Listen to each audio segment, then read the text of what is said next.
Hello,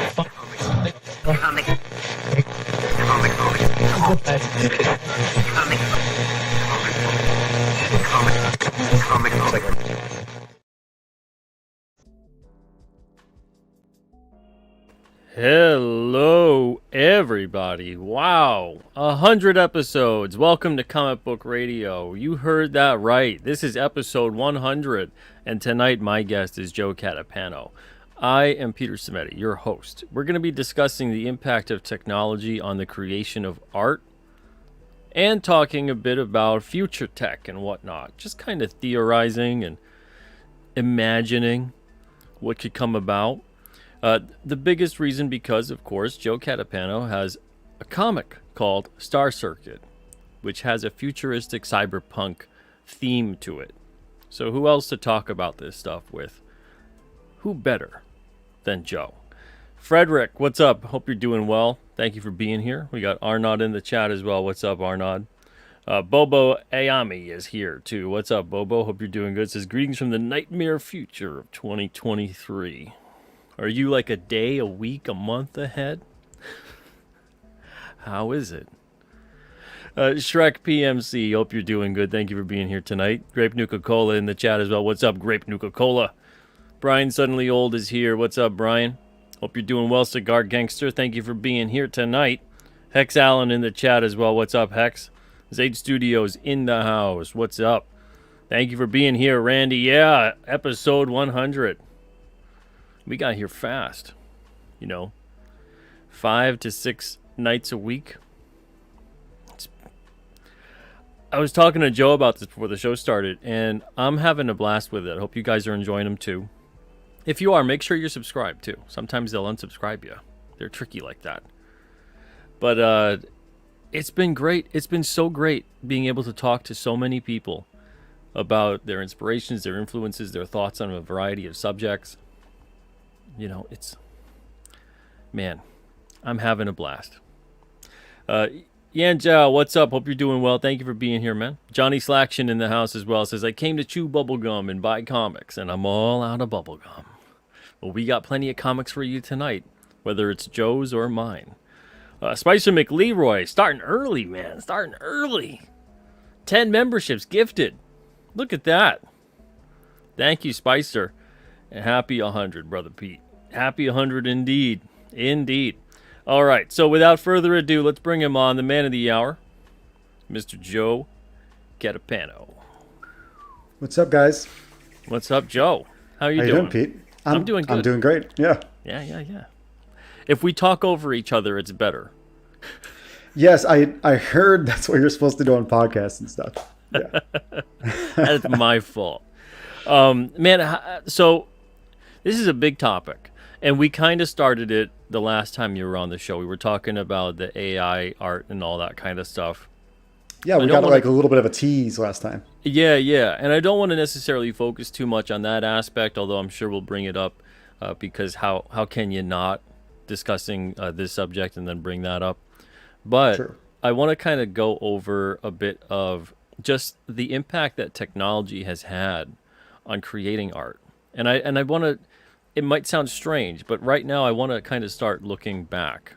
So what I mean by that is we saw a lot of advancements take place over the past 20 years or so in terms of creating art. A lot of comics being made 100% digitally. But it seems like this stuff was coming in waves, of course, as the technology was becoming available. The whole process of creating a comic, the whole process of interacting, communicating, everything, there's been an impact on all of that. In a lot of ways, for better. In some ways, I don't know if you want to say for worse, but I think we certainly have lost something along the way.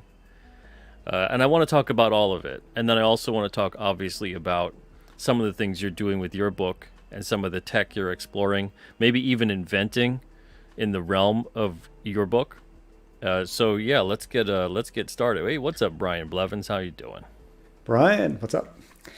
Yeah, so with creation of art, well, it's interesting because I guess there's maybe there's probably simply just two camps when it comes to this. There's like the camp that's just straight art is a almost like a spiritual thing, and then there's this other camp that's you know get it done in whatever way you want to, and it doesn't matter type of thing. And I guess those would be the AI art people are probably the most current version of that. Like the ends justify the means kind of a thing. Yeah, because I mean, you always have that argument, just like when people like bring up like technology and how it's the evolution of it kind of disrupts artists and disrupts like workers and everything else. Like when the printing press was invented, it was like a crazy thing, and we always adapt. But with art, it's a little bit different because it's not like civilization like changing as far as like survival goes. Art is kind Not of like right the away, soul. right? Yeah. The art is like the soul, right? So it's weird. It's kind of like the more we change and move into like a different technology, when you start using Photoshop instead of like this nice, parchment paper with like a crow quill, and like it doesn't feel so spiritually like, thorough, or like, like it's not as tactile. So you're kind of losing that direct interaction of when you're making art from you to whatever material, substrate, surface, etc. that you're using.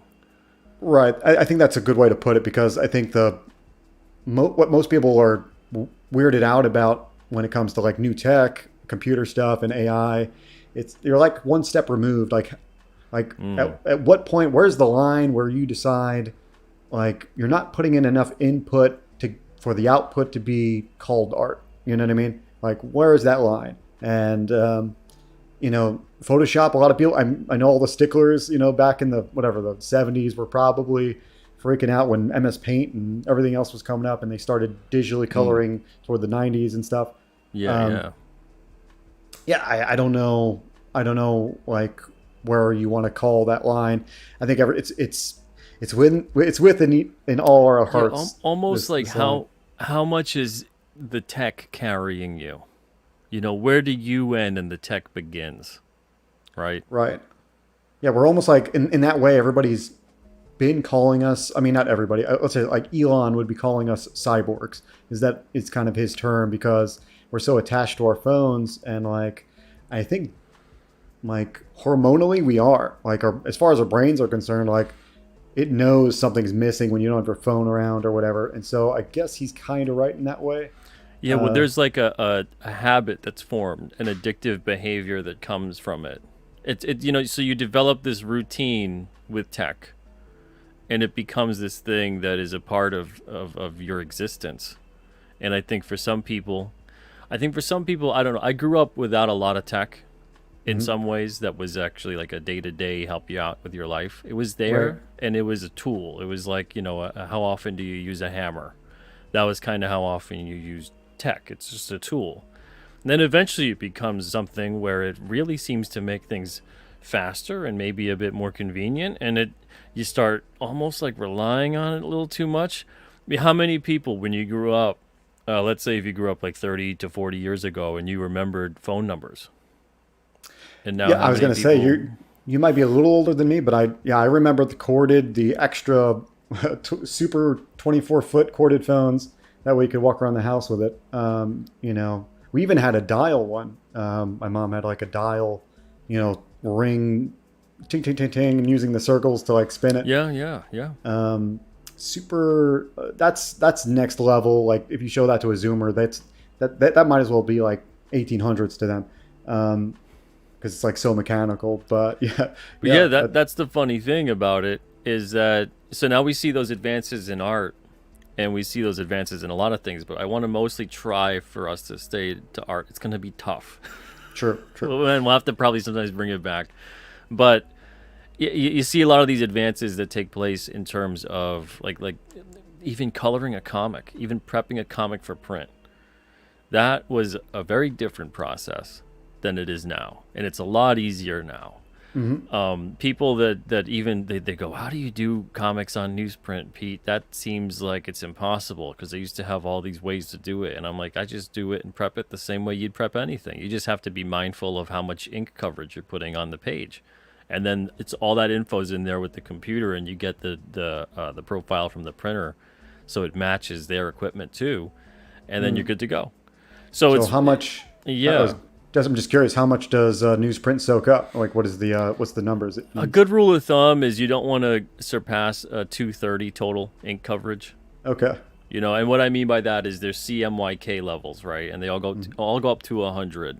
So depending on the paper, you very rarely will have like 100 all the way, and you'll make like a really rich, dark black color.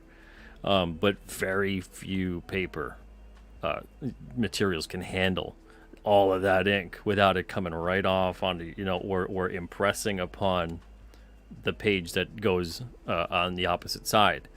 But with newsprint, because of the dot gain involved and the way the ink spreads, because it gets absorbed, you really got to make sure that not only is your dot gain adjusted, usually around 20%, you want to make sure that your total ink coverage is around preferably 210 to 220, and don't get too crazy with putting black to shade the colors Right. because that'll spread like crazy, and then you could put like 20% black in there and think, oh yeah, that shouldn't be so bad on a different paper stock, and then you look at it and go, wow, it's really dark. So there's all these different things to be mindful of with that, and there's a learning curve, but it's not done in the same way that it was before, where you'd have a color separation and everything else, and it's just far more time consuming, and you really got to make sure you know what you're doing. This is just once you know it, and that's it. It's very interesting because I only have one experience. I'm pretty much like what we'd call like I'm like a baby as far as that's concerned because I only put out one book, and ever since I started doing comics, it's always been digital, except for you had to go to a convention and people use markers and Copics and stuff. But as far as like actual printing, yeah, and coloring comics, it's always been my experience for it to be digital. So yeah, Yeah, I mean, even Metatron brings up a good point. Scanning art was a revolution compared to the old way, and then especially scanning and then emailing, as opposed to physically shipping yeah, the art. it's a big deal. Oh, some people still do if they're really. I know that some artists like really want the inker to ink on the actual board that they penciled on. So sometimes that still happens, but yeah, you're right. I hear stories from the greats. A lot of the big icons of comics, and they tell stories about that. Just like Yeah, yeah, you know drawing on the very boxes you would ship the pages back to. yeah, Like and then you're just praying everything arrives. yeah, it's like an act of God can ruin your book. Yeah, Yeah, yeah, yeah, and so even you could see it too sometime in older films, shows, etc. Let's say the older Superman movies from the '70s and '80s, and they'll be in the office with the newspaper, and you have all the different things they're trying to lay out. And yeah. people that were in graphic design and typesetting know what that's like, where you were manually laying, and then you had to go and get that image, and that Hmm. was so it's all these different things as opposed to now where you just do all that on the screen through the program, whatever it may be that you're using. And that aspect of it is truly, it's easier, it's more convenient, it's quicker to make those adjustments. Lettering in comics, even though I absolutely love hand lettering, I think 99% of people who make comics today would just be like, what do you mean hand lettering? In the capacity that it was done so prevalently. Yeah, that's like you understand why like lettering was a job in its own. Like these days, it's like it probably is a job you can combine with, the editor or the writer. They can maybe do both, and a lot of times they do both. But yeah, back in the day, it's such a time-consuming thing to hand do it. Is you totally need another guy to do it. Um, but yeah, that's really cool. Like the only reason I know about the actual old school way to lay out like a newspaper or I used to know these guys who did a zine, like an old school zine, and they would do Mm. it that way, the old school way, because they're punk rock and they just want to do it that way, which is cool. And I've never seen it before, and it made me think. I was like, oh, you can still do it if you wanted to, and you get this unique effect because it's like it's like listening to a record. You get some of the scratches, you hear a lot of the ambient kind of Yeah, ness of yeah. the yeah Yeah, the it's like a disc. lost it's like a lost art. And there is something I can't deny that I really love the way older comics look. Mm. I love the look of it. If I didn't, we wouldn't be going to newsprint. But even when the stuff is on newsprint, I'm always like, man, it still doesn't look like the way they looked. Because there's so many things that are done digitally. There's so many things that are not done the way that they were done, and you can't replicate them unless you do it that way. So it's like you have to kind of make, or for me anyway, I had to really make a lot of concessions with myself on that to be like, it's not going to look exactly like when they first came in, Hmm. or when every issue honestly came in for like the first year. I'd be comparing them and poring over them and looking at like the older comics, and I'm like, it doesn't look the same. It's sort of there, but there's things that are different. The sharpness of the line, the way some of the lettering is, the way the coloring and the dots, Hmm. the dot matrix thing would work within it. It was close, but the technology became so precise that you lost some of the charm. You know how sometimes you'd even get a little bit of like a misregistration with the colors, Yeah. and you'd see, all these little charms that I really loved, that maybe drove some of these guys nuts back in the day, but I loved them because it just was like, that was comics. Yeah, All it's of that. weird. Yeah. It's like the look of that, and then the feel of just like the paper, or just maybe because they're all old now, I have like a nostalgicness to like how not as crisp the pages are, because they've been opened so many times. But when I look back on my collection, yeah, there is a difference between if I pick up an Alterna book and like something older, and I'd be like, it's similar, but it's definitely, yeah, there's like a nostalgia that immediately is there when you open something older. Yeah, yeah. And unless you're a nut like me, I guess, where you're really just you've studied it and you're comparing and you're like, going really close to it, and you probably are like, oh no, it's pretty much the same. And I'm sure that there's a lot of people who this is new to them completely. And actually, I know there's a lot of people where they'll pick up an Alterna book and they'll read it for the first time, or they'll order online and they'll send me an email and they're like, oh my god, these are on newsprint. This is incredible. Or someone that they're just getting into, they didn't grow up with newsprint and they're getting into comics, and this is a new thing to them. So it's very interesting to see this kind of stuff come back, and I think it's kind of coming back in the same way too with a lot of physical media for people, whether it's records, whether it's physical, watching. There's people even that are getting into like VHS all over Yeah, again. that's weird. I was going to bring up this part of the Alterna type of thing that you got going on. I think it's in some ways a lot of people I think would prefer Alterna because you're getting the best of both worlds. Kind of, you're getting the newsprint feel. You're getting 80% of the way there, and you're getting probably faster books, probably at cheaper prices, right? Or just about. Yeah, well, that's the myth too. So as the tech got better, and Mhm. the machines, the presses they use are still relatively older tech, but the tech that's used to calibrate the file system to have it print on the plates is relatively new. It's pretty new. It's Mm. usually state of the art. That stuff got more expensive. So it's almost like the costs started offsetting, and it became where you can't go into newsprint because the machines are so quick. They'll spit out like 1,000 copies in a minute. You can't go into newsprint and print like 500 copies and expect it to be cheap. It's not going to be cheap. For them to get Mm. all the plates, the biggest cost comes from the plates. And I don't know how much you or the chat knows about printing and making those plates, but Explain, yeah. yeah, so they make a plate for every single C, M, Y, and K. So there's 4 plates for every page, right? And that's what happens is that the way it layers, you get the cyan, the magenta, the yellow, and the black. The 4 colors create the image you see in a 4 color, full color image. If it's a black and white image, it's just the one plate. It's just the K. Right. So when they create those plates that are usually chucked, they're usually not used again.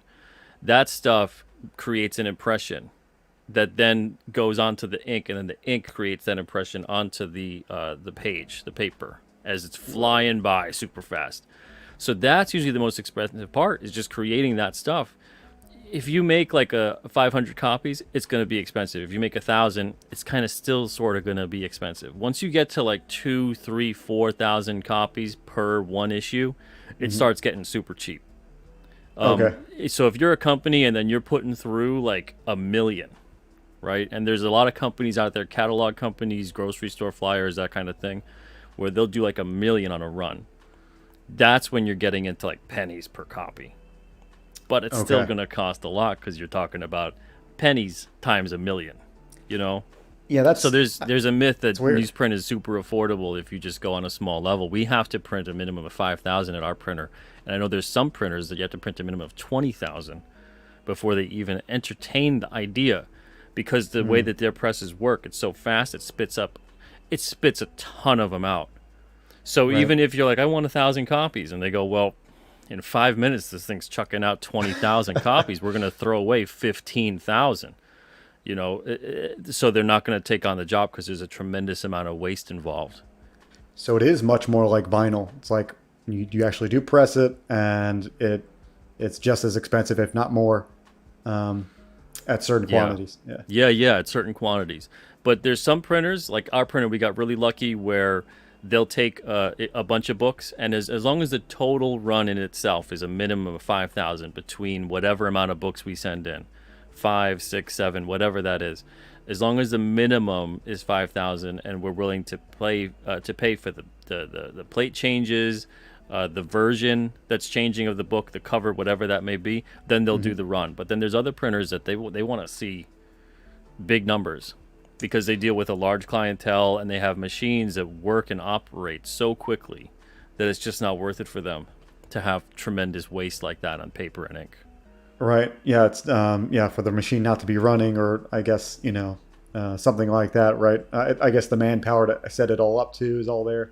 To Yes. be Yeah. So counted. they got everything there, and then there's other presses too where they don't have the binding property to do it, so they can't cut, trim, and bind. That's why a lot of the stuff is folded, like grocery store flyers, and because everyone's always like, why isn't everything back on newsprint? And I wondered that too. But there's a lot of presses that don't have the equipment to do the binding, and they also then don't have the equipment to do the cover stock. So a lot of them become specialized and just have the newsprint press, the web press. Right. So they don't have all the other kind of bells and whistles. You need to really find. I've talked to like 150 printers over the past 6 years, and I think only 14 to 15 of them had everything.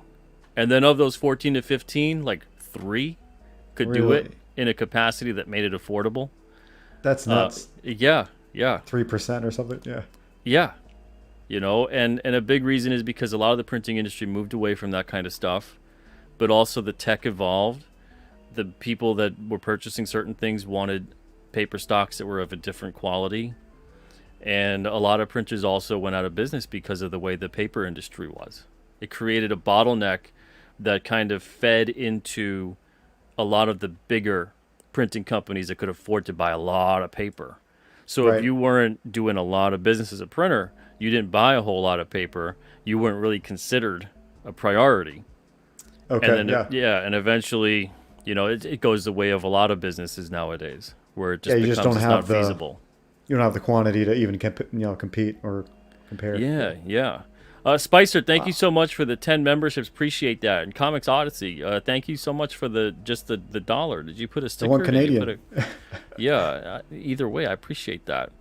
Um, Johnny, yes. If they're only making one plate for black and white, is black and white cheaper to print than four color comics? Yes, but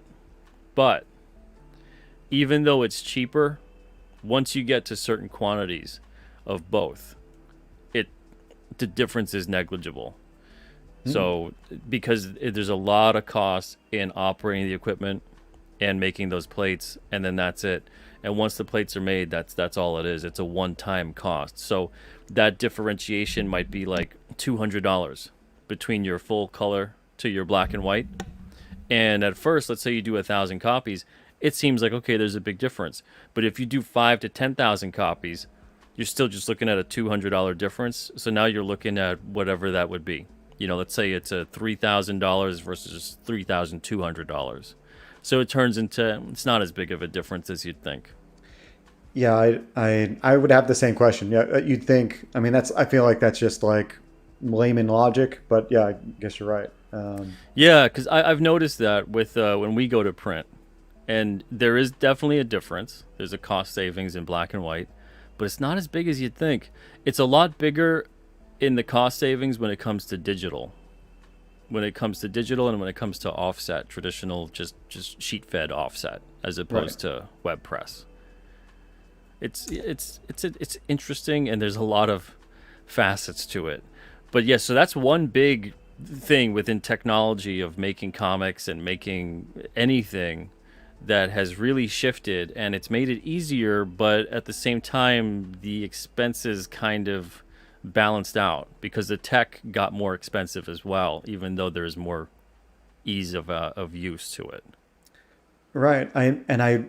You'd think as technology keeps progressing, it's only going to get worse in my mind because it's only going to get more like niche. I think, unless some big changes happen within the industry, or just like maybe culture just has that big cycle of really reverting back to tradition, or Okay, so worse in what way? What do you mean?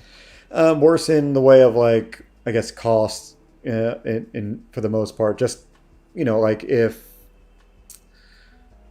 everyone's buying digital eventually, then without the demand, then like the small print runs are going to get even more expensive, kind of thing. Um, so I can only imagine like if once VR is a thing or something, and people are reading comics in VR instead, or something, or AR or whatever it is. I can see that happening where it tracks your hands, and you can even like flip through the pages like you normally might would. But you know what I mean? Like there's still something there, but the print I feel like will get more and more rare. Do you see it that way, or is it just me? Kinda. Yes and no. So what I see is the fact that it's become more and more expensive as we have technology involved to do these things. It's become more and more expensive to do them. And what I Hmm. mean by that is that let's say you want to just make a comic, right? 30, 40 years ago, you need paper, pencil, ink. That's it. Yeah, And then maybe, you're going to ship it off or whatever to the publisher, and then they'll scan it and they'll do their thing and whatever it is. But now you need your big, if you want to work digitally, let's say, you need your big drawing tablet. You need the software, which a lot of it is a subscription now. You can't even just purchase a you're one-time right. thing, You're right. and then that inevitably breaks. You need to pay for the electricity to do all that. Like, you don't need to necessarily pay to have your electric pencil and paper when Hmm. you were using traditional. And then I think the biggest thing that's going to become the most expensive aspect for the artist is then when they're older, someone who worked traditional their whole life has a mountain of stuff to sell. That's your retirement fund. Yeah. But someone that only works digital their whole life, you got prints, maybe. And even Yeah. then, people will go, but isn't the comic just a book of prints? So it's one of those, like, unless you saved it properly where you could blow them up or do Hmm. something else with them or merchandise them in a different way, which again costs money then to do that. So even if you put it onto a t-shirt, it costs money to make that t-shirt. Right. You're still not sitting on the traditional art gold mine that you'd have. Like, imagine if every single thing that was made when it was made was never done. Like, if all those classic iconic comics were never drawn, there's not a lick of them drawn traditional. They were all files and pixels. Hmm. That's a whole different mentality. I don't even know if we have a comic art collecting community if every single aspect of drawing was done digitally. Yeah, I don't think we would have had. I don't think it would transition the same way as it has. Like this, like speculation is all about like what certain artist matched with a certain IP is going to produce like the most value later down the road. That wouldn't totally not be there. I mean, digital is a. I feel like NFTs were the closest thing to like some bridge in between, but I don't. I know there's people doing that still. I just don't see that anywhere. I don't think that's going to be a bridge into comics at all. I don't think that's a viable thing. But Yeah, yeah. yeah, Yeah, and I'm not saying that someone needs to abandon digital, but if you even at least did the sketches and the thumbnails and the loose pencils, and then you scanned them and then worked digitally to build up the rest, you'd have something there that's traditional that you can right. build upon, because there is something valuable, there's something meaningful about you utilizing whatever it is you got, your hands, your feet, or your mouth. I don't know what it is, how to draw, right? If whatever you're doing, right, and you're putting that to physical material, you're penciling, you're inking, you're doing whatever. There's something special, something valuable about that, and it speaks to people. Even when people get like a print as opposed to having the original, the Yeah. drawn piece, it even feels different. It's nuts because it also you there's a lot of touch ups and stuff these days, especially with digital. Like you really don't know what you're getting. Like I mean, John Malin talks about this all the time. Like there's a reason why he does digitals because by the time you get from the traditional to the cleanup to the touch ups to the polish and print, it's going to look totally different if you really care about perfection. And something I always advise the people that I'm like talking to, maybe the kids or the people that are wanting to draw and they like want to get into it. I always advise to do it traditionally because it's really, I think, a lot harder to go the other way around. Like going from digital to traditional is like it's such a learning curve, and Yeah, yeah. you've already built up this big head in your brain. Like you're already kind of skilled digitally. Let's just say you have to like revert back to like this kid, I guess, where it's the other way around. If you go from traditional to digital, it's more like you have to just learn a new tool rather than you Yeah, know and you're get willing to be handicaps. more forgiving of yourself as you do that, which is, I think it's incredibly frustrating for a lot of people who will go from 100% digital and thinking like, where's the undo? Yeah, You and mean I and gotta adjust this manually, and then I gotta white it out, and then I gotta figure out how to make that look okay, and then mhm. there's so much to it that a lot of people maybe at that point in time, because we see it all the time with technology, our patience level goes down. Absolutely.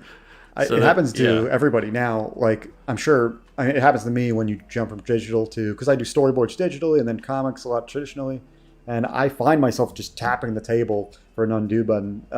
Literally just tapping whatever's next to me Or you to ever like undo. try to zoom Yeah, in like stupidly, right? When you're drawing a lot, and then you just do something like you're trying to, and you're like, this is paper. yeah. It ain't gonna Not zoom in.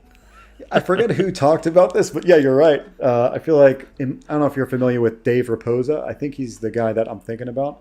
He's worked digitally most of his life, and then he started doing traditional drawings at one point. And the way he described it, when I first heard him describe like his thoughts on drawing traditionally, he was like, "Man, he's like, I get it. There's like, you when you're done with this drawing, you actually have something. Whereas if you do it digitally, you don't really have anything new. You haven't Yeah, it's really a it's a created it's anything." a file, and it feels like it's not really there. Yeah. And in a way, it's not. It's there, but not really there unless you've got a device where you can view it.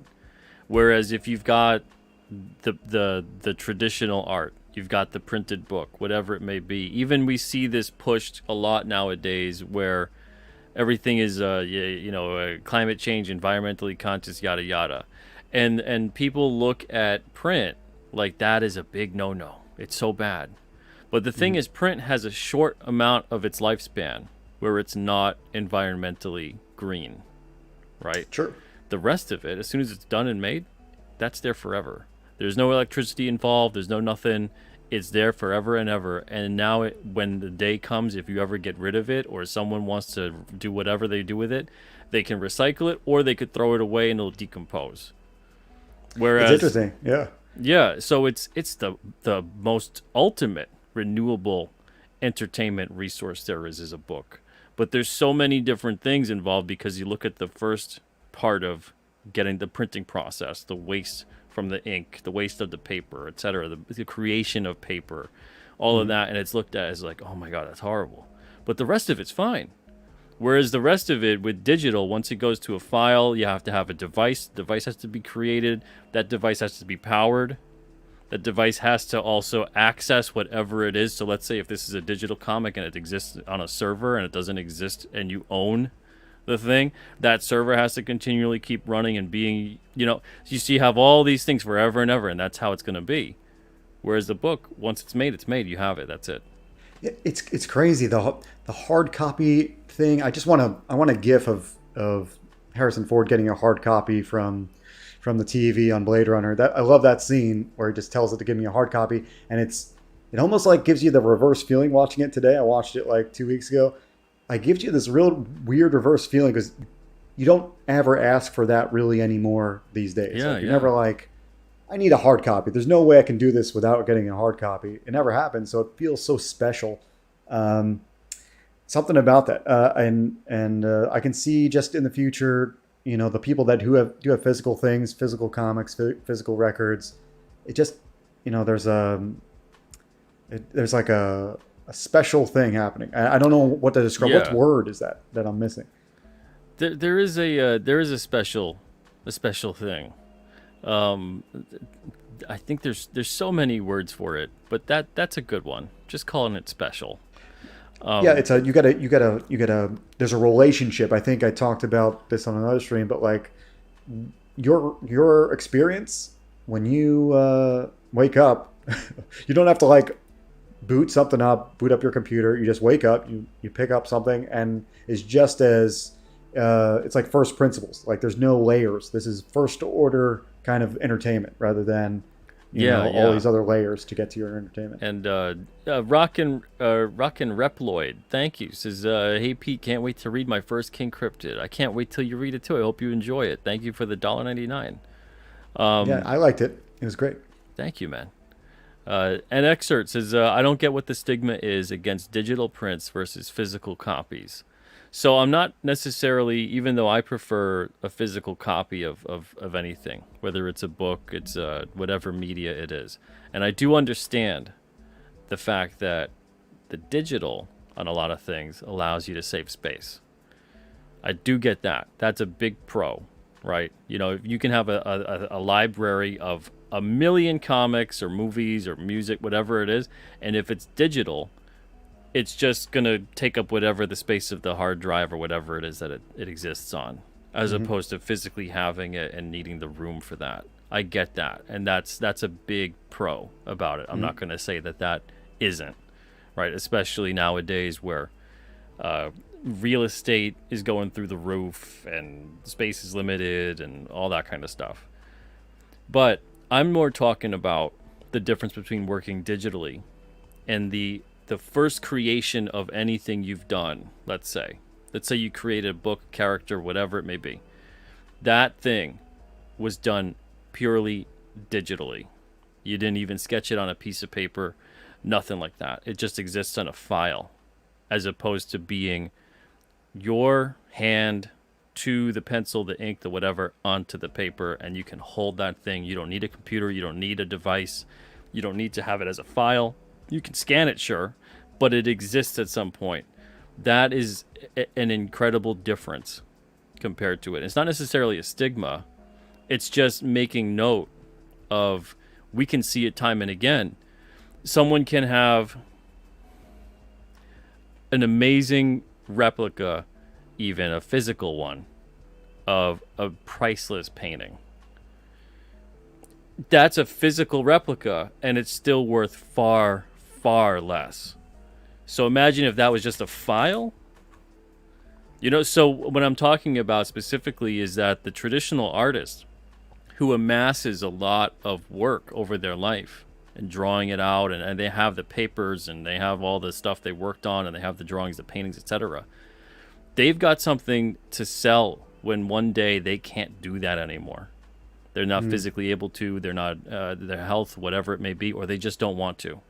And they've created things of worth over their career. Whereas the purely digital artist, and I'm doing extremes here, because I think most people do a little bit of both. Although I do know some people that they're 100% one or the other. Right. But the purely digital artist at that point in their life just has files. So they got to find a way to make those prints happen. And no matter what they do, no matter how good that print is, that's going to be tough to make the same level of money off of what they would have had as originals. I think while you're talking, I something came in my head that I think nails to what we were talking about, why it's special to have this physical original art or the physical book. What's special about it is that, like, the book itself like Murphy's Law applies to the book, just like it applies to us. Like, we're going to die. The book, given enough time, will die and disintegrate and be no more. But the digital file, as long as there's a hard drive and a server, it's not the same. So, like, something that has, I don't want to bring up Blade Runner again, but something that has a shelf life will be more special, because, you know, that's why we value life, is because there's going to be death at the end. And so same thing with the book, I'd say. Well, and that's the interesting part too, is that now they've had this kind of stuff for a while, where the digital file can exist on something that has a very long life. Like, theoretically, that thing can last thousands and thousands of years. And as long as there's a device to access that. I mean, there's stuff that's made that it's doing like the Superman, the crystal. Yeah. There's literally there's stuff that's laser encoded onto things that look just like the Superman crystal that he'd put in the little slot in the Fortress of Solitude, and it contains a massive amount of data that could be accessed for a very, very, very long time. Insane. You know, and yeah, so as long as there's something that can read that and you can access it, it'll be there for Lord knows how long. Certainly will live longer than a book, right? Yeah, by far, yeah. But it's as cool as that is, because it is cool. I'm not going to say it's not cool. It still just ain't the same, man. It ain't the same of having that book, you know, that kind of a thing. And I think we see a lot of people that try to compare books and art to the digital comparison of movies and music. And I think they're both very different, because of the fact that the end experience for listening to a digital, you know, to music or watching the movie on the screen, it's kind of, if not exactly, the same thing as listening to or watching it from the physical media. But for a book, it is still very different. That end experience of reading it on the screen, experiencing it on the screen, compared to holding it in your hand and having and owning that art or that physical copy, is still very different. For sure. I know I brought up the whole AR thing because I know Apple's got a VR thing, AR thing coming, and eventually that's where a lot of things are going to go. But when you said that space was a reason why digital is useful and saving space, I think that might be a selling point for that type of goggle too, because you could have a 3D AR representation of your whatever your library in your living room. You don't really have space for shelves, but in your AR goggles you can see all your books physically, kind of, and I think that's pretty cool. And that's something that I inadvertently do in my book, with it, you know, it's just so standard in the future that I don't call out to it, you know. But yeah, it's just like an Easter egg if you want to talk about it behind the scenes. Because how far into the future is your book? Very far, 29th century, so 2800s. Yeah. Wow. Okay. So you're not doing the thing that's You ever see stuff where it's just like 30 years in the future? You know, I'm too much of a half cynic, or maybe I'm just too realist for that kind of date scheme. Yeah. Like, what was it, last year or something? Was Soylent Green year or something like that? Whatever it was. Yeah. I forget. And it just things like that all the time. And it was like when they made it, it was just like, what, 40, 50 something, whatever it was years ago. Yeah. And you're like, really? That's interesting. You think it's going to go to that point in that short of a time. Yeah, Blade Runner too. I see them bringing up Blade Runner. But Also, I mean, probably the first one. I don't know if it was the first one, but like 1984. It's in the title, and I just watched that too again. But it's the whole like that's one of the only ones where I'm like, oh man, they kind of almost got it. We're getting there. This dystopian thought culture is having little seeds in society, and so but it's crazy how that date can actually it little things like that. I think Narwhal. You had Narwhal on the other week or the other day, and one of his videos he brings this up, just like little things like the preface to a scene or preface to the book, like saying in Star Wars. A long time ago in a galaxy far, far away, that grounds you in our lives to that story. Like it tells you that it's in our universe and not some other ethereal place. And that's why I liked giving a date to my book. Otherwise, I would just left it whatever. But it helps us tie it to like humans. So I gave it a date for that reason. Yeah, yeah. Well, that's good too, and I like the fact that you put it so far out into the future, where Yeah, I was just covering my butt, really. yeah, no one living is gonna call you on it and be like, "Well, Joe, the years happened, and But your I do book." think about it the other way, like the opposite. Like, oh, I put it way too far out. By this time, like we should have been merged to the AI completely or something. There'll probably be Uh, some extinction level event within a certain amount of time between now and then that resets things, and whatever. sure. Probably because of too much trust and dependency on technology, Yeah. and Uh, yeah, it only takes one. I forget what's the theory. Sorry, my paper dropped. I know there's the theory of the vulnerable world theory, where it only takes like one black pill bad thing. Like throughout our history, we've gotten this far because it's all been good pills, better, for the most part. But yeah, it only takes one kind of decently bad black pill kind of event to take it all down. And who says maybe it actually has happened before in the past? But yeah. It's interesting yeah. too because even ancient cultures, the common thread is constantly stories about humanity went to a certain point too far, extended Mhm. beyond their reach, got there too soon, did too much, and got too cocky about it. And the gods were like, gotta wipe them out. Yeah, they thought they had the goods. But Yeah, yeah, yeah, that's like every ancient culture's got those stories, and then there's a lot of proof to various things occurring, and who made it happen, if it was a purely natural thing that occurred, or if there was some kind of outside force, is beyond our knowledge at this point. But it's interesting how that's always been a story, where it's like, look, you know, know what you're capable of, and stop trying to be too godlike, and right. yeah, and understand that it takes time to even understand where we're at and what we could do and what we've got in front of us and how to use it the right way, and Mm. understand the responsibility of it. And a lot of the time we get there too soon. Even right now, that's the only thing to me that bothers me ever about the tremendous amount of technology we have, is I feel like we're getting there too soon. The technology itself is great, but we've got there to a point and we've reached it so soon that we're not fully ready yet of what that means. Yeah, I think it's. I feel like we needed. I don't actually. I feel like there's something we need to discover inside our biology before like we really are ready. That's just my intuition. It's like I Yeah, don't think we yeah, understand enough about our brains to like move on to AI or something like that. I agree. I agree. An excerpt, thank you for the super chat, says, with that idea, do you think theoretically the digital comics that were exclusively printed on CD-ROM could have collector's value similar to vinyl? In some capacity, I guess so. It always depends. I mean, there's things that, okay, so value is unbelievably subjective, right? What is valuable to you might be absolutely worthless to someone else, and vice versa. So there's people that would pay that $1 million for the whatever the heck that thing is, and then you look at that and go, "What the hell?" you know. So value's all over the place. Value isn't even cost. Cost is a different structure as well. The value of something like that, I guess, would be dependent entirely upon if there's people who would want that and would seek it out.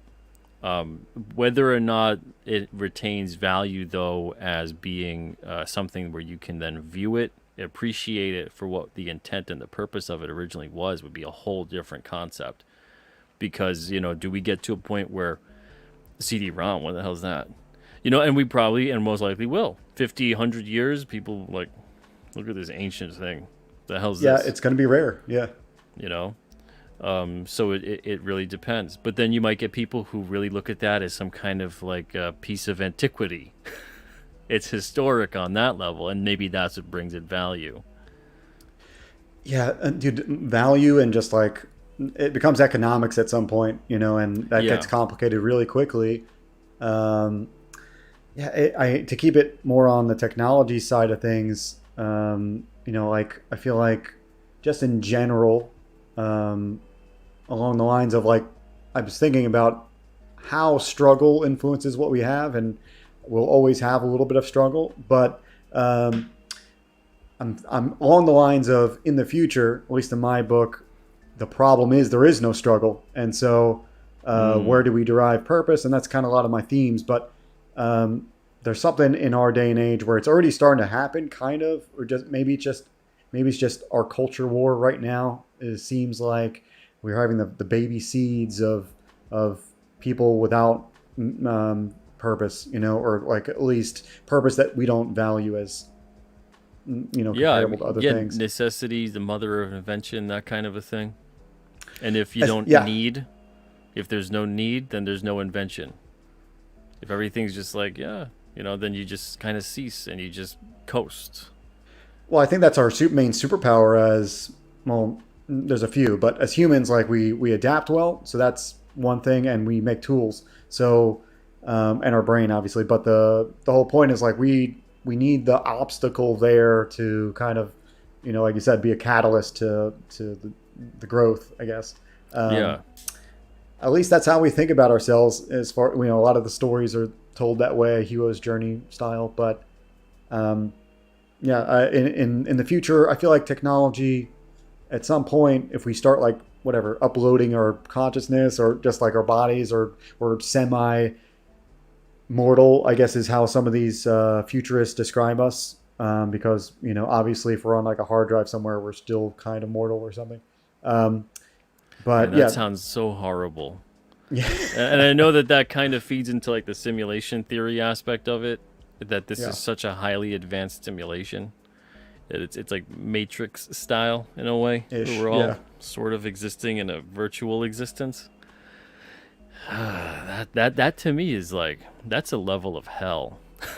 I think it is for most people. I think if you're like a grounded person today and you're not liking your life or something, you're probably feel uneasy about that future where you're like merging it, because it's not like I don't know. I think it's way more than half of our brains are under the surface. Like only the frontal cortex is the part that's like, okay, I could probably do that, but everything else is all monkey stuff, and like we like our bodies and we like to touch things and like read physical books. That's the side of the brain. Yeah. That's the thing that's interesting, is we're really hardwired to have tangible experiences. Absolutely. And it's interesting to me where technology is evolving to a point, which is even strange to say technology is evolving as if it's a sentient thing. Yeah, already. Yeah, but it's evolving to a point where it's starting to try to convince us that the tangible is not necessary and not wanted. Mm. And that is kind of frightening. It's really frightening. I think when you say like you just made that joke. I think that's referring to when we're not making the AI anymore. The AI is making more AI, and Yeah. that's when it gets to the next like three layers down from that. We can't even imagine what that creates. Like there's no boundaries in that Yeah, we realm. can't conceive of that, I think, at this point. We can guess, and I think whatever we guess isn't even going to still be close to whatever Yeah. the result is. But Absolutely. it's fun. It makes for fun storytelling, that's for sure. Yeah, I mean that's what got me. I'm not sure if I would have started making my own book without a catalyst of like sci-fi. I talked about it on Twitter in a Twitter post today or yesterday, and I was just saying like the part of sci-fi that I like writing about is this kind of speculation of, okay, here's some tech. What does that really mean, and how does that kind of make the story even more of a leap, or how does that change the limits of the character? Like, Yeah. if you don't have to worry about in my book, if you don't have to worry about injury, like how does the hero get hurt? You know what I mean? If he doesn't really have that fallibility in that way, like how does he get defeated, or what challenges are the things that are the obstacle in his way? It'd be a hell of an interesting story arc within Star Circuit if all of a sudden something happened where the whole grid, the massive blackout, and what would they Hmm. do without this world that's so heavily dependent upon technology? Even if it was just for a short time until Yeah. something got figured out and the technology came back and the power came back, what would they do without that? Like a total whatever. I That'd be like that. It's really chaos. interesting. It's chaos, but yeah, I think in some weird way I'm getting that effect without doing that later down the road in the book. But I think I think that's cool. I like, because that's what we all worry about. I think that's the thing that I know it takes a good amount of like whatever like some sort of electromagnetic pulse that knocks out too much of our stuff. I know Yeah, yeah. And with it like would with take a a lot. yeah, and with like a little bit of a purposeful uh, someone something making Yeah. sure that fail safes are not working. Yeah, just somebody on the inside, or Yeah, whatever. Yeah. yeah. Spicer, thank you again, man. 10 memberships gifted to people in the chat today. Spicer, you are unbelievably generous today, my friend.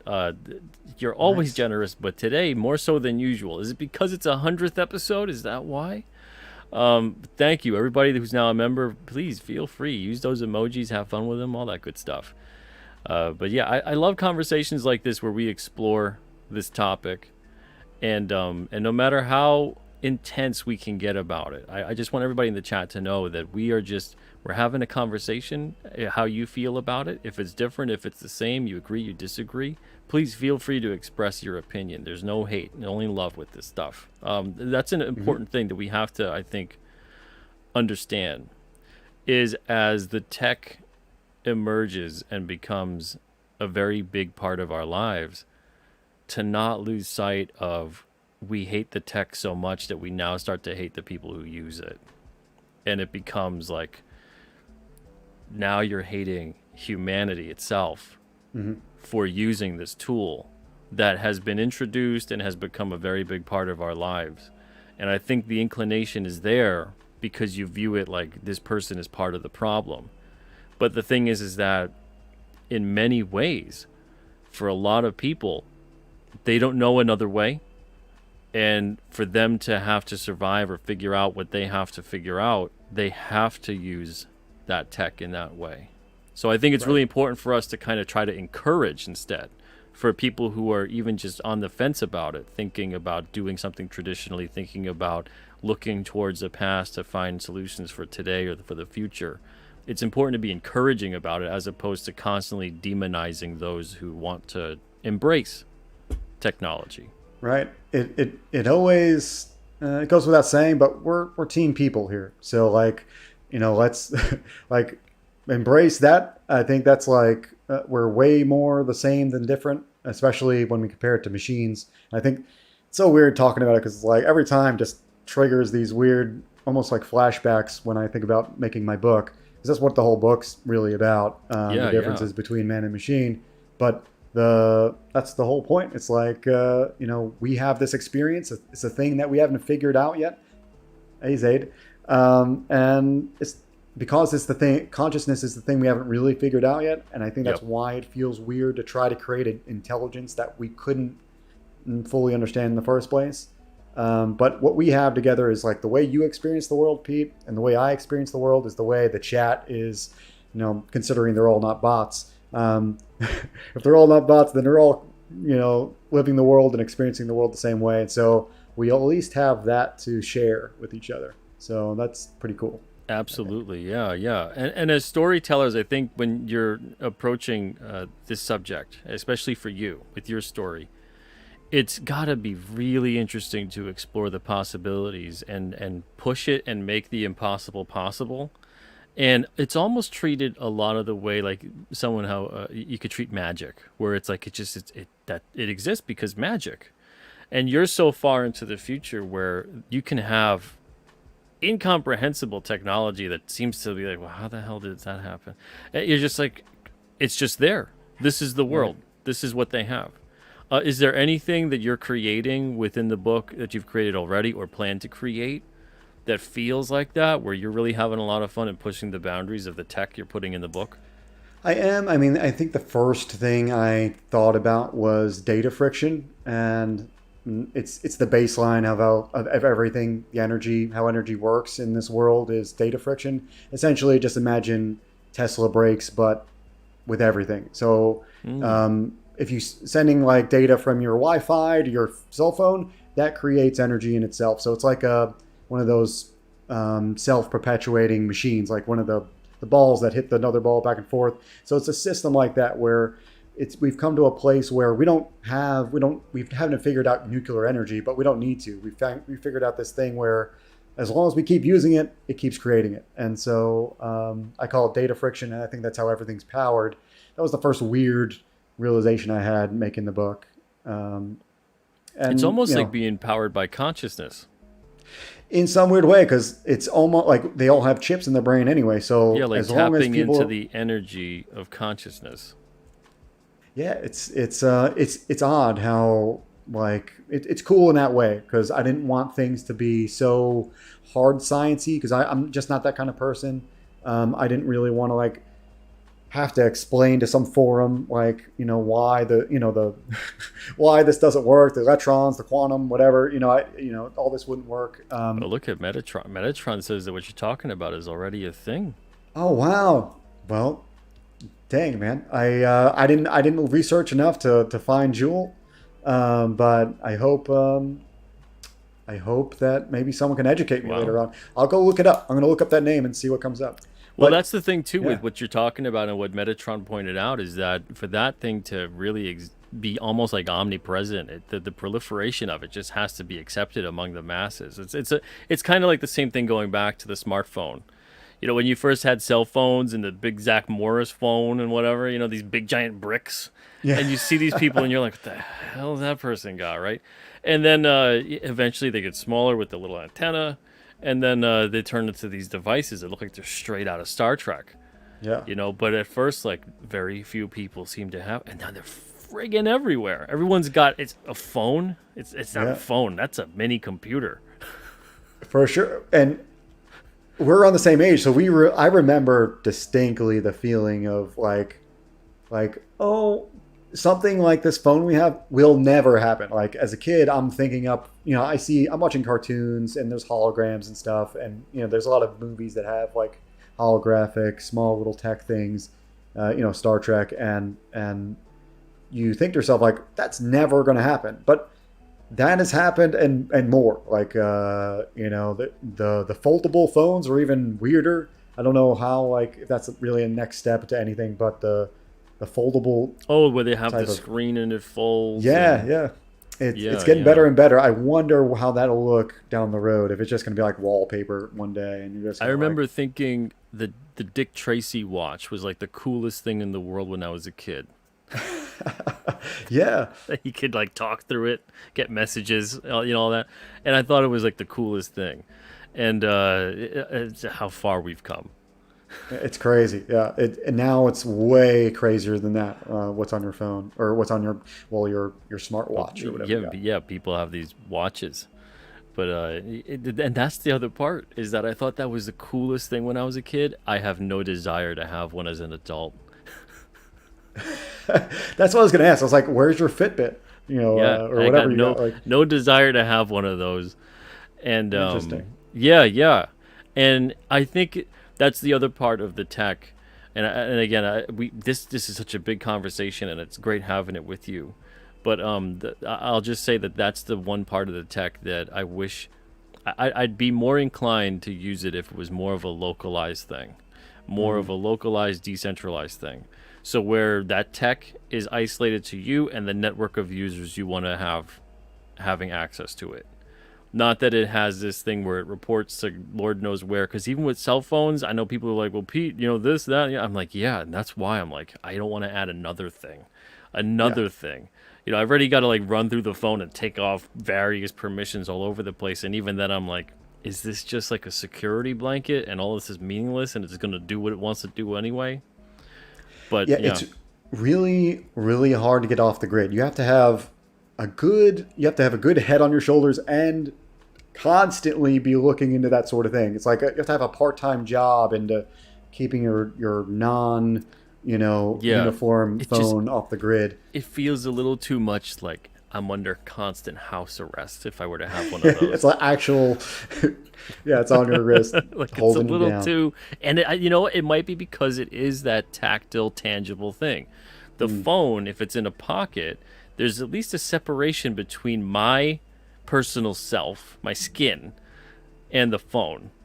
But when there's the watch, it's on you. It feels there's something about it I can't wrap my head around, and I don't want to go down that. And no judgment for those who have it. It's a personal thing for me that it just feels odd. But I wonder if that's why. So you won't be signing up for Neuralink then? Oh hell no! I'm sure I'm on like Elon's list because I tweeted at him, and I was like, Yeah. this would be great if it's a localized thing like a heart monitor, like a pacemaker, or like a joint replacement. Then that's amazing. But I'm like, if this is reporting and transmitting, receiving data elsewhere, then this is incomprehensible levels of security state that could become accessed that Yeah. we can't fathom it.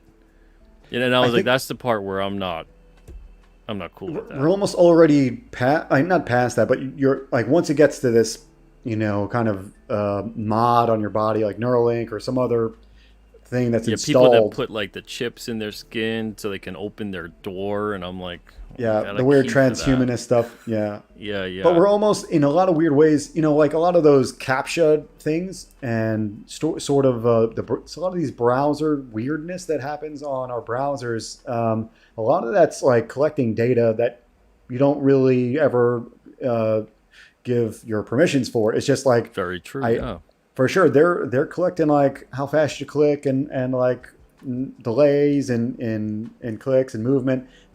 I'm sure they're collecting weird data that we're just not realizing, that will yeah. be used in the future. But it's only going to get worse once there's like an install in your brain. At that point, it's like Oh yeah, it's yeah. it And has how to many of fail. us read like the terms of service? We just go straight to it and click. Nobody. Yeah, Yeah, the almost page on the nobody. page. It's a frightening thing. I wonder they have data on that too. I guarantee they do. I guarantee they have like the data on how many people, like they can see the seconds on how fast they click through. Right? Yeah, they're like, The we could just load whatever the heck we want in Yeah, this. 0.001 No people have one read reads this it. thing. Yeah. Yeah. Yeah, Yeah. it's very I don't want to it is frightening, but it's interesting to me because of the fact that it feels like that should not be a thing. It feels like that's we're in a day. It's so ironic.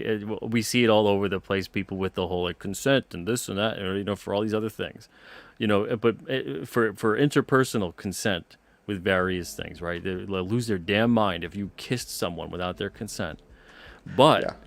if they steal every aspect of you and data mine the hell out of your existence without your knowledge and direct consent, people are like, eh. Yeah. What am I doing tomorrow? Yeah. Yeah, it's weird because it's kind of like that. It's that, and I know they're doing this too. It's all psychological because like they know all the psychological biases. The things in front of us are the things we care about, and the things out of sight, out of mind. The people in other countries. We like that whole study where like we definitely will care about the person we know down the street dying, but 10,000 people in another country we don't really have the same kind of psychological connection to. So it's the same thing. It's like they know all these psychological biases, Yeah, yeah. and yeah, they're going to use it against us for sure. You brought up how like how like you'd be into a device that was local. It's not sending all this information out.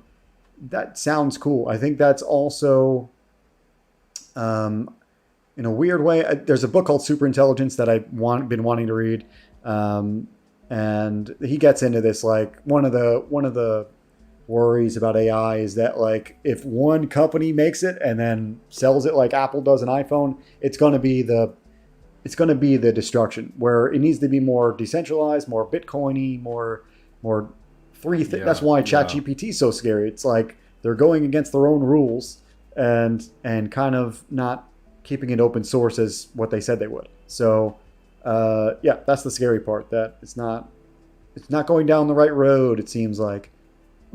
Yeah, because of that centralization of power, big time. Yeah. And there's a lot of you in the chat. I'm reading everything you guys are saying, and yeah, it's a frightening aspect as to what can occur here. That's why on a very small level, as artists, as creators, as people who support the arts, things like that, I find that it's so important to be able to at least have one foot in the past in some way, grounded, even if the other foot is full on into the world of the future and embracing it. Because if you're able to do that, there's almost like a self-sufficient kind of methodology there, where you're able to. It's like people who can grow their own food, or people who, like I'm not personally inclined to do this, but people that even know how to hunt. It's everyone in a post-apocalypse turns to the person they thought was the crazy redneck. Yeah. Because they know how to do everything and take care of civilization as you knew it, and it's that kind of a thing. So even on this level, on a small level, as an artist, as a creator, whatever it may be, to keep some sense of tangible tactileness, but that Yeah. one foot understanding, at least on the basic level of how to do some stuff. I think just looking forward to the future, and we can see where it's going. Like there's no road where it doesn't not lead into some merging with machines. So like I feel like the people in that future are going to look back on your life. If you have this opportunity to do all this physical stuff, make physical art, and do all this weird stuff, you still got your monkey body. Like you know what I mean? Like they're going to be jealous of that. You're going to like, why not? Like, dude, we wish we could go kiss human girls, like, or something, you know what I mean? Or whatever you're into. Like the point is like, you got a body and you're not like attached to this, whatever network. Point is like, yeah, use the time you got, I think. Yeah, yeah. Now, in a completely different way, the flip side. Mm-hmm. Let's say that technology will never be turned against us. It would never go down that path. We've been brainwashed. There's a lot of anti-tech propaganda, let's say. And now let's wipe our minds clear of it. Stuff for you where you felt this was incredibly useful for you as a comic creator, as a storyteller, in terms of tech. Man, like in the most recent time is AI, right? I don't like using AI for actual creation, but as a interim, like an iterative process, it is great. It's like concept art or whatever. Like if you're trying to like figure out just some meaningless hallway your character's got to walk through, and if you're making a sci-fi book like me, I just go certain keywords that are like the hallway I'm looking for, and then it spits out 10 of them, and I look on them, and most of them are crap, but maybe they made like a nice cool window shape, and I take that and I put that in the book. And that's kind of how I'm using AI. Or like it helps inform your better decision making, make you creative with what you're seeing. And it build rarely upon that. puts out anything as good as like what I would want it to be, but like some small aspect of it, if it's just a shape or just an idea that sparks something else that I draw, that's what I take from it. And I think that's the most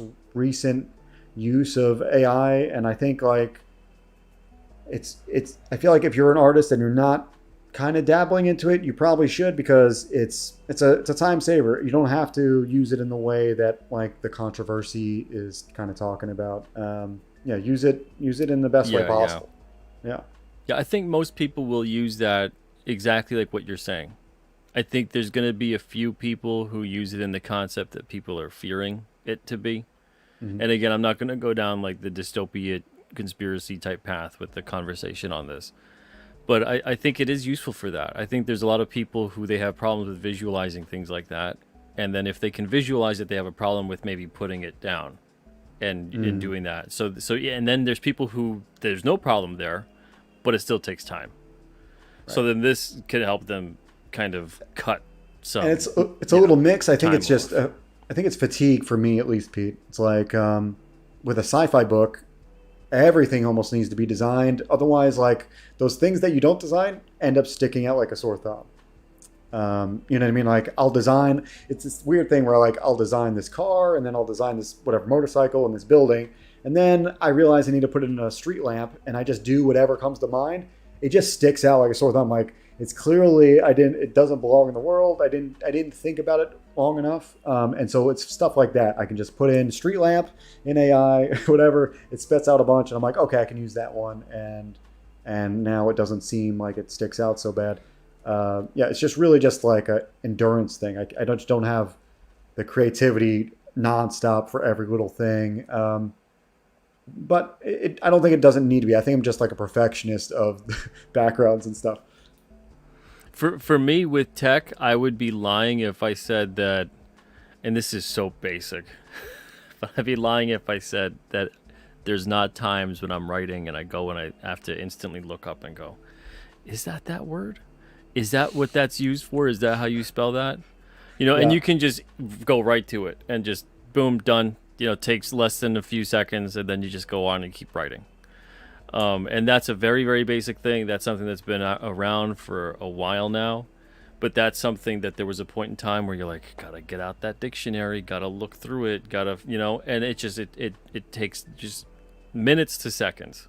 Mm. And then Have you there's other dabbled? things like, yeah, like locations too. Oh, That, okay. yeah. I was going to ask if you were dabbling in the GPT at all, like to help you rephrase something or look up whatever the best way to reach or something. No, no, I'm not doing anything like that.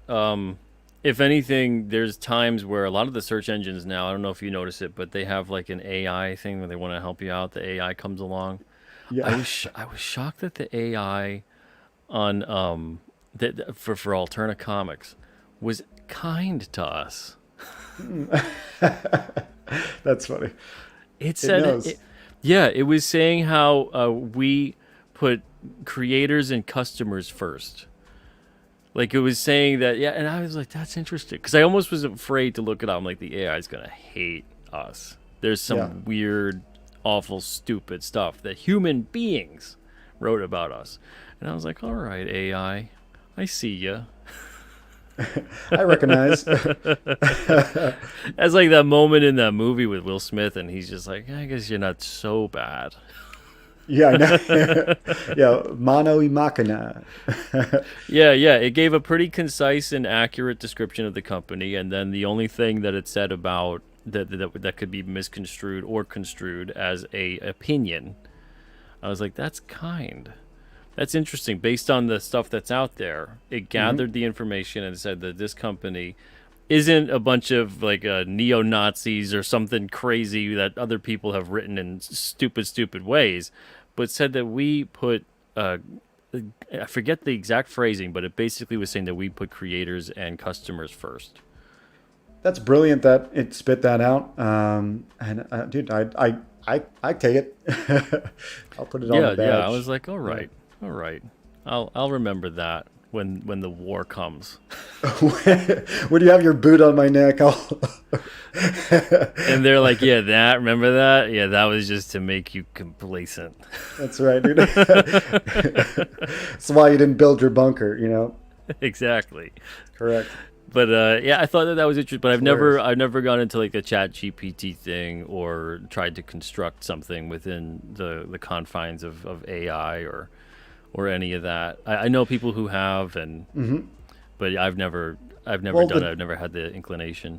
the intelligence is not good enough where here's another Star Circuity thing. It's not to the level of Star Circuit.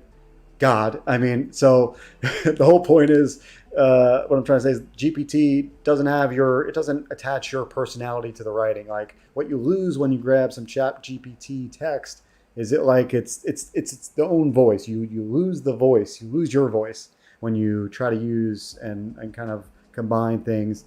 There's like an inherent voice that you have when you write, and then when you take something from ChatGPT, it's going to be something totally different. Where, like I said, in Star Circuit, there's something in the between the Neuralink chip they have.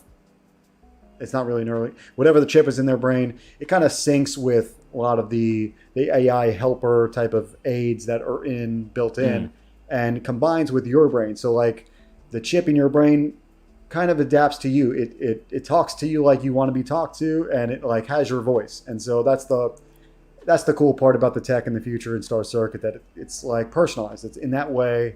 You're like, oh, you don't. It's not jarring to hear it all day in your brain or sync with it. You know. Yeah, yeah. It's funny. The whole time you're talking, I'm trying to bring up a point, and I'm like, but that can go bad, and then that one can go pretty bad too. I'm trying to come up with really. There's ton. It's very tough. At times like these, I almost ignorance is bliss until it isn't, right? But so I was thinking, like, well, it'd be great. It'd be great if people obviously could get a major benefit out of something like that, which is being proposed in terms of regaining vision, hearing, use of speech, use of movement, all that kind of stuff, and that's fantastic. And then I'm thinking, like, man, I can already see it now where if you oppose it, you'll get people being like, why don't you want people to be able to walk again? Oh, yeah. And it turns into like this. Why do you hate people so much, right? And then, man, because we already see that when if you don't like a fictional character, they go right for whatever the superficial thing is about the fictional character. Why do you hate X, Y, or Z about this, and instead of just like going for why do you think this character is a bad character, it turns into why do you hate whatever superficial trait this character has? Why do you hate these people who also share this superficial trait? Yeah, it's such a blaring type of like not logical type of connection. To me, I don't know, the example I always think about is what if self-driving cars are actually good? At some point, it's going to be like, they're going to be like, you're going to save lives if you don't drive. So if you're not driving, it means that you care about people. And now there's this virtue signal of like, if you don't get the self-driving thing and you can afford it, you're a piece of, you know what? So that's when I'm going to be like, man, I like driving, dude. I don't care. I'm going to drive my stick shift, Yeah, all I could say is, when it comes to that too, man, I guess I'm always trying to be like, I'm an optimist about a couple things, I'm a realist about others, and I guess I'm a pessimist about a lot of other things. But on that one, I'm always like, man, there's days where I'm trying to just use the computer, and it's a nightmare. It's glitching all over the place. It's freezing. An update needs to happen, or an unexpected update does happen. And I'm like, do I really want to be driven by a similar thing? Yeah, anything. Yeah, you bringing up this is like, I have a computer animation degree, and I got out of it literally for that reason, just because computers screw up, and I hated doing art when things can go wrong out of my control. Like I don't want to care about the computer crashing. That's literally why I started drawing on paper. I'm like, man, dude, this is dumb. I'm gonna like, there's no glitches that can happen on my paper. I can get out of this whole cycle. Yeah, right? It feels like, because the more you surrender control is what it's all about. The more you surrender control, the more that there are going to be things that screw up that are beyond your control because you don't control them. Mm-hmm. So when it comes to having the self-driving car, I'm just like, man, what could go wrong except everything? All I could think is that, and then all you hear is cyber attacks and hackers and yada yada. True. And I'm like, same thing goes back to like a Neuralink type of thing. Mm-hmm. Imagine like hacking into people. Yeah, that's a thing also in Star Circuit. Not hacking into people, but kind of legally hacking into people. So Yeah. since everybody's got the chip, you can kind of sync with other people. And instead of YouTubers, there are these pretty much like experienced type of YouTubers. I call them Xcasters, and so you just sync with their brain. And if you want to go skydiving or whatever, and you don't like skydiving, you can just sync with his brain and feel it for a moment, in the way you would hop onto YouTube and like watch somebody skydive, and you get to kind of like, I guess, see it. Yeah, I think that's. I mean, I don't want to think about the bad part. I guess that's maybe we're Yeah, two sides yeah. of the same coin here, Yeah, Pete. I'm trying hard to come up with, and then I'm instantly going, but that could be really bad really fast. Absolutely, absolutely. Because that's the thing about the mechanical technology as opposed to this almost like conscious technology. Hmm. The mechanical technology is the device that you leave it there, or the tool, the whatever it is, you leave it there, and it's forever and ever is just going to sit there. It's not going to do a damn thing unless you use it. Unless you pick it up, use it, you implement it, etc. And what you do with that could be good or bad. But then the other thing where like my hammer doesn't report back to you know Craftsman headquarters or whatever, Right. and then go like, this is what's going on today. He used it on this. And they just know. Yeah. And then it's listening to conversations and going, he spoke about this. We should recommend this as an ad on his phone. It's not a smart hammer, right? It's smart. Everything is smart. A smart fridge, a smart car, a smart, otherwise known as spy. When I hear the word Yeah. smart, I just hear When you hear spy. smart, you just hear, yeah, you hear there's yeah, Big Brother essentially. Yeah. Yeah, yeah. So if everyone kind of replaced the word smart on their devices with spy fridge, spy car, spy phone. But yeah, so it's easier for me to grasp the complete understanding of that kind of tech, because it is technology. Yeah, a hammer is technology, but this kind of tech, like I said, and I'll chalk it up to my shortcomings. It's difficult for me to wrap my brain around it being utilized in a pure ethical sense. Right. Right. And that's the part that you go down the rabbit hole, and it's like, because then you start referencing other things in history where you're like, look at the simple tools that were used to kill all of us. Yeah. Let's extrapolate that. Yeah. Now you've got these unimaginably powerful tools at the disposal of certain people, and what'll happen. Like, I'm far less afraid of the sword, the gun, the hammer, the thing that's whatever that doesn't report back to some other service. I mean, holy smokes, if we ever get a smart gun, which I'm sure that they exist in some capacity, Yeah. man. Yeah. Anything that's centralized, we don't like, and I think that's the Yeah. point. Yeah. You know what? I guess they kind of do have that in some sense, because they're creating robot police, like little Yeah. Little weird robot little thingies. Daleks, little Ed 209s. Yep. It's Man, just it's so weird. It's like next thing we're gonna get RoboCops, and then that's it. yeah. Next thing they're gonna start, making cops get killed just to turn them into cyborgs. Yeah, that's gonna be the psyop. Yeah, the psyop's gonna be. And we're all gonna be Yeah. like, didn't they make that movie? That they're doing another movie into real life. Yeah, I don't doubt we're gonna be looking. I be like telling my kids, yeah, we thought it was gonna be just a fantasy, but that's what we have now. We got RoboCops now. That's what we have. Yeah, You know. yeah. And again, like, I love exploring these ideas in stories, in fiction. Yeah. Can we please just try to keep some of them there? For sure. That's also probably the second reason why I like writing sci-fi, is because like at least I think I get some of that outlet. I'm like, oh, I don't have to think about this anymore. I'm visualizing it. I'm drawing it all the time. Yeah, yeah. Yeah, Introspect M says these are the reasons I try to support open source and distributed tech whenever possible. Autonomy is very important to a free society. I agree. absolutely. Autonomy, decentralization as much as possible, absolutely important Yeah, to it's we just need yeah. all the tech with blockchain. We need all the tech with blockchain, and everybody has the option to like, I guess. Well, everybody has control. You know, it's decentralized, like you said. So Yeah, yeah. Like we all need to start getting back the key to our diaries. yeah, right. That's hilarious. Let's see. Jay Ryan says, Great analogy.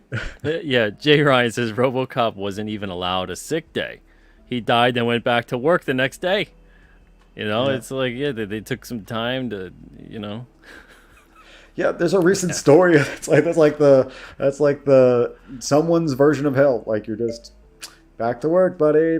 Back to the rat race. yeah, yeah. Because there's when there's a piece in the release of death in Right. some way, and especially if there is a higher consciousness, whatever it may be, to gain access to that. Hopefully, when you pass and whatever, there's a tremendous piece, but you have to go through life obviously to get there and attain that peace. And this is again, this is my storyteller brain trying to make Hmm. sense of things, and I'm thinking like maybe if you don't go through that and you don't live life the way you were supposed to, maybe you got to constantly go back, redo it again and again and again, Hmm. until you reach that state. Again, this is a lot of people have talked about this throughout history as well. There's all kinds of there's reincarnation, there's purgatory, there's the Buddhist, the seven steps, yada yada, and all that to gain enlightenment.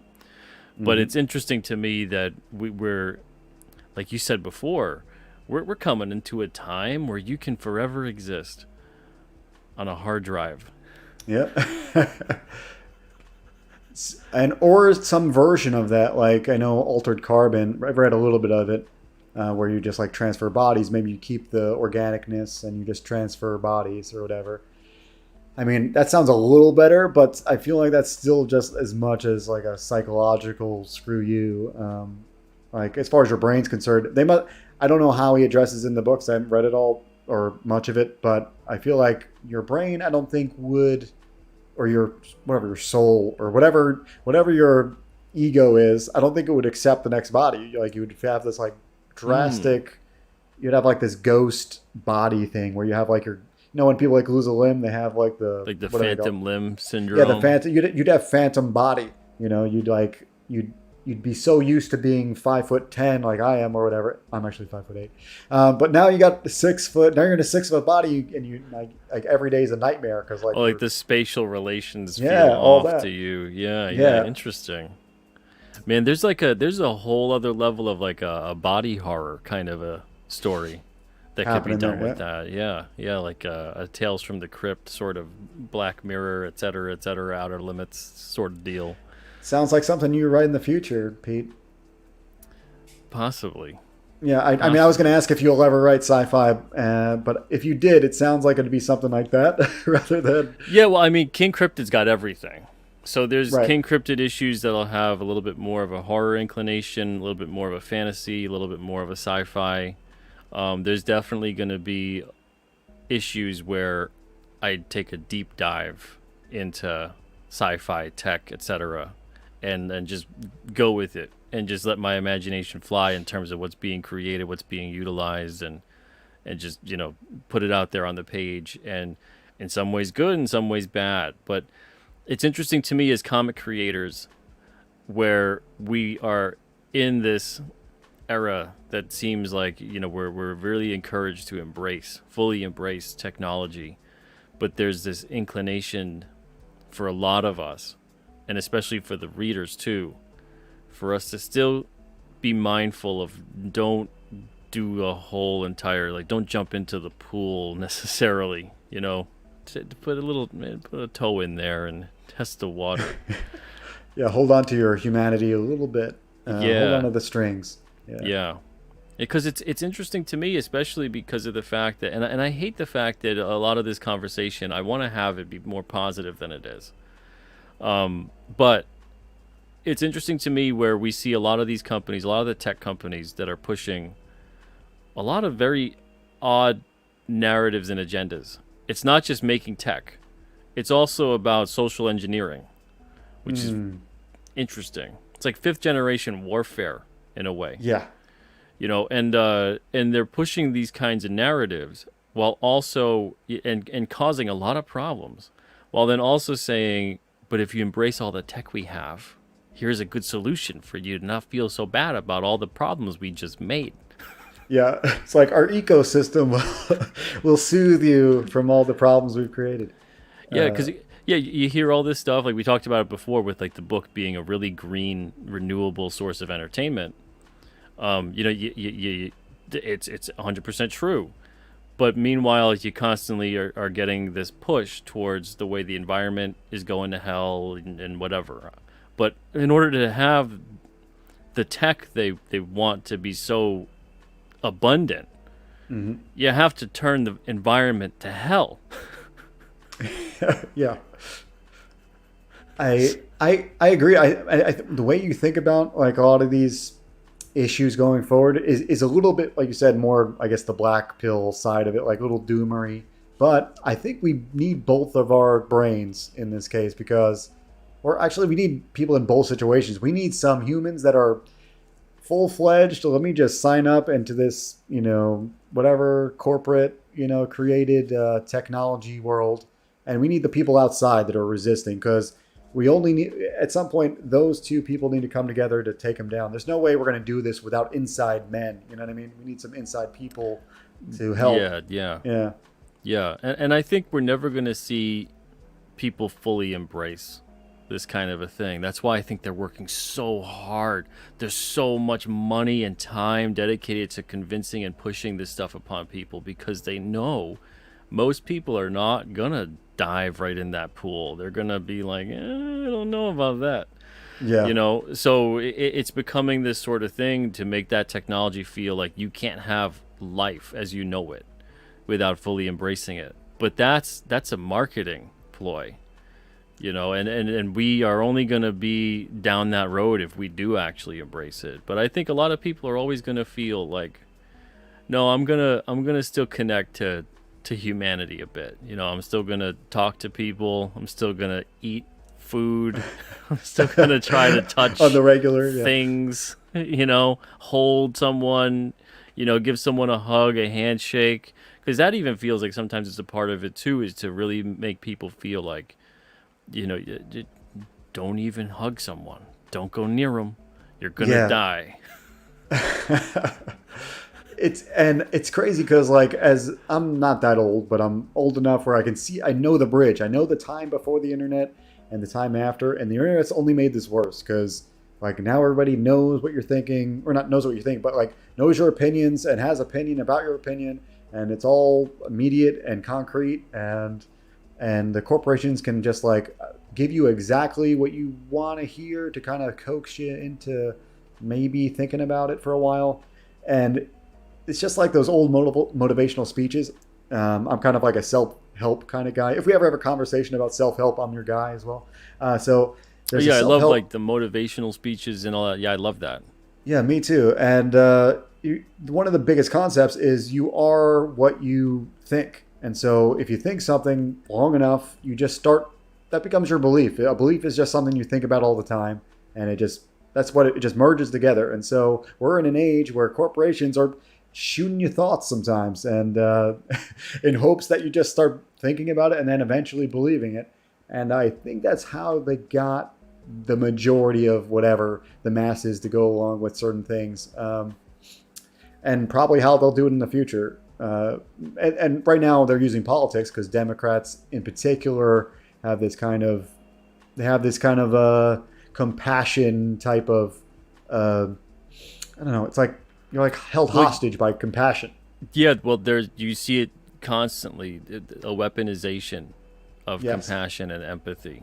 Yeah. And those things are wonderful. We need compassion. We need empathy. But it's being weaponized to the point where it's actually the farthest thing from compassion and empathy is what it looks like. It's true.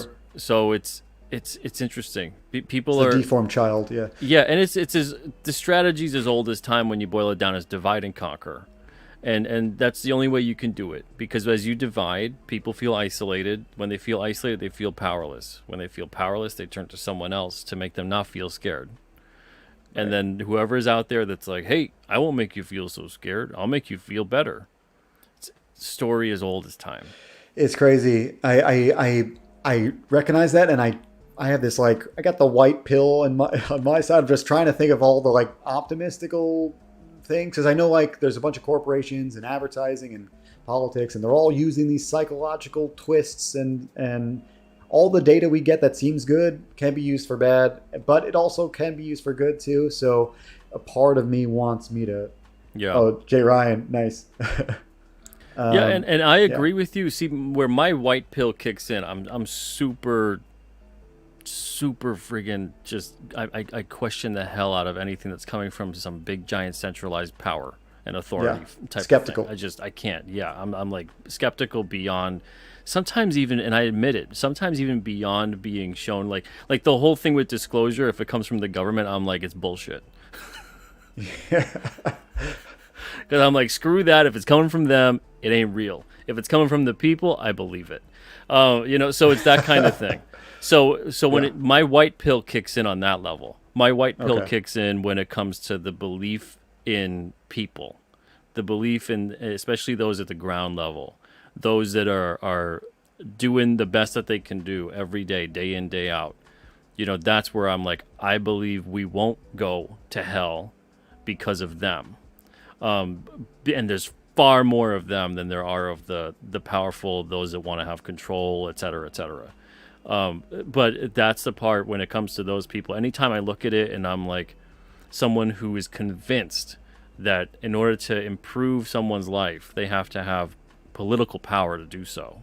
Vote for me and I'll make your life better. I'm like, you can make people's life, if it's about making someone's life better, there are a megaton of people out there making people's lives better that do not want political power, don't want political office. So if it's about that, and it's not about power and authority and control and everything that comes with it, and you just want to make someone's life better, why don't you go do that? Go do Yeah. the millions of things you can do to go make someone else's life better. It's So possible. Yeah. yeah, but where I'm so white pilled on that, like I believe in people, I believe in the goodness of people. I see it time and again. There's things that happen that are horrible, unspeakably horrible, and you'll see people come together to help people out that they don't even know who the hell they are. I You love know? those videos. Those are like the best the internet can provide. Is those videos where like, five people push a car out of a ditch or something. Oh yeah, Um, yeah, yeah, exactly. To help each those are other great. out, even to help animals out, whatever it is. There's so many more people on this planet that want to do good by each other. And honestly, Right. that's the only reason I think we haven't completely gone to hell, Yeah. and that we're not just like extinct, because there are a ton of people trying to do good all the time. And so I have trust and faith in that. But but the other part, it pisses me off because of the fact that because there are so many good people out there, and a lot of them even are getting they're getting manipulated by these Right. various systems, and it breaks my heart on that level, and I have to separate from that, because otherwise you could Absolutely. wallow in that. It could be, it could be bad. But yeah, I have a lot of trust and faith in people, and that we're not going to go down a bad road because of the fact that people are, and I mean, I don't want to say inherently good, but they try to do the best that they could do. Yeah. I think that is something I do believe. I'm an optimist on that front. But the good and the bad and the dark and the light reside within us all. So I feel like this is another conversation about free will because I don't believe in it. I don't think you have a choice to like really decide one way or the other. You just are, and the environment's influencing you. But Yeah, I you don't think, have 100% free right. will. Yeah, free will's that's a whole other topic, Joe. Yeah, I didn't open that can of worms, but I feel like in general, as a human race, I think like we influence each other enough where it seems like everything's happening in a way where we're actually making the choices. I it's another conversation, but I do believe that for the most part, people want to do good. People will pay it forward. Think about it to like all those '80s moral of the story type movies. I believe in the those. community comes together to help out. Yeah. Those are my fave. Yeah. I think everybody's fave because it taps it's a wonderful into life. You think like you don't matter to anybody. You'd never done anything good for anyone. You'd rather be dead. You'd rather never been born. And it happens to so many of us. Yeah. And if only we could all have that perspective to be like, no, look at how much you do make a good impact upon the people around you, upon the world itself. Yeah. But I believe it. I'm looking at some person's comment about your background versus my background. Well, mine's not an obsession. This is work. These are all Alterna books in here. These are all Alterna books there. And we even got the Unit 44 short boxes. I'm just going to full screen myself for a second. We got those in today. That didn't really help at all, so I'm not going to do that. But we got the Unit 44 short boxes in, so those are up there. But these aren't. I got my own comic collection to the right of me here. Nowhere near as big as the work area. The work area. Yeah, I just need a bigger. What's holding me back? Literally, all my stuff's stacked in a closet, and I have this baby bookshelf that I need to make into a bookshelf wall. And so that's the plan eventually. I think what you need to do is you need to start putting out like maybe 40 or 50 issues of Star Circuit, and then you can have a huge wall. That's right. That's what I need. Of the books you've got. There you go. Well, crossing my fingers, we go for that long. Yeah. And if you guys want to help Joe get to issue 40 to 50, you can help him get number 2 done and made. Go sign up. That's in the link is in the description of the show. Spicer McLeroy, thank you for the $20, man. It says happy 100th, Pete. Yet another great conversation. I appreciate all the effort you put into these. Here is to 1,000 more episodes. Cheers, man. Here is to 1,000 more episodes. That's 1,000 more cups of coffee, and that's fine by me. I'm hoping, man, that'd be great if we could get to 1,000. I believe it. Yeah. Joe will be on at least like 20 more times. 20 more times in that count. Yeah. Yeah. That's awesome. Metatron says positives from recent technology, affordable prosthetics via 3D printing. Yeah. The tech does a lot of good stuff for people. 100%. And I love that aspect of it. See, I like that because it's not reporting back to base. Yeah. Well, for the most part, yeah. Yeah. Probably. For the most part, that 3D printed prosthetic isn't like a smart prosthetic at this point in time. Yeah. It's not a spy prosthetic. So it's nothing is keeping track of you. You can still maintain a sense of freedom from that. I like that idea. I'm crazy like that. I like the idea of people having freedom. Yeah, freedom's the biggest thing we got going for us. And even though at times we only have like an illusion of it, I like that illusion, and I want us to work towards making it a constant reality. Mm-hmm. Yeah, let's turn some of these illusions into something real. Yeah. I'm crazy like that. Eliza Barr says we need more cryptids in the background. Let's get that Jersey Devil and Missouri Monster team up art we've all wanted to see. There you go. It'll be there soon enough, man. Soon enough. Johnny Slaction says the illusion is shattered. I wanted to believe that was Peter's personal collection. I've got, let me see, 2, 4, 8. I got 12 short boxes to the side with my personal collection, but this here is Alterna books, and each one is like a title. So it's like it's like my file draw system, and then we got a storage unit that has the whole same system again, but it's in the storage unit with all the back stock. Cool. Yeah. Is this like just a side room in the house, or are you in some super high-tech facility here? This is the second bedroom of the 2-bedroom apartment. Okay. And I know where you go. That's hilarious. Don't ruin the illusion anymore. Tell them you're in a super studio. Oh, we're like 5 miles underground. This is a deep underground secret layer. Yeah. That's awesome. Yeah, you're like in another country. Man, oh man, Joe, thank you so much, brother, for being on today. This was a an intense but great conversation. We covered a lot of stuff. Dude, it's such a blast talking with you. I'm honored to be on for the 100th episode. Can't believe it, 100 episodes. Thank you so Yeah. much, Joe, for being on it. Everybody in the chat, thank you guys too. Really means a lot that you guys are here, that you participate in the conversations. Really appreciate it. Everybody, I'm going to be back tomorrow night at 9 o'clock Eastern. My guest will be Ray Ramos of the Cryptidnals. We'll be talking about cryptids. Can you believe it? That's going to be a good one. Yeah, that's going to be a fun one. He knows his stuff. He knows things that he has to remind me that I know them, because I'm good with like things in an abstract way, but Yeah. sometimes it's difficult to pinpoint the name or the date or the location, but he's great with that stuff. And Yeah. so it's going to be a really fun conversation. So that'll be episode 101 tomorrow with Ray Ramos at 9 Eastern at night. See you guys then. Until then, and yeah, thank you guys so much for the 100th episode stuff. Everybody in the chat, thank you guys. Joe, thank you so very much, my friend. And until then, have a great night and an even better tomorrow. See you guys. Good night.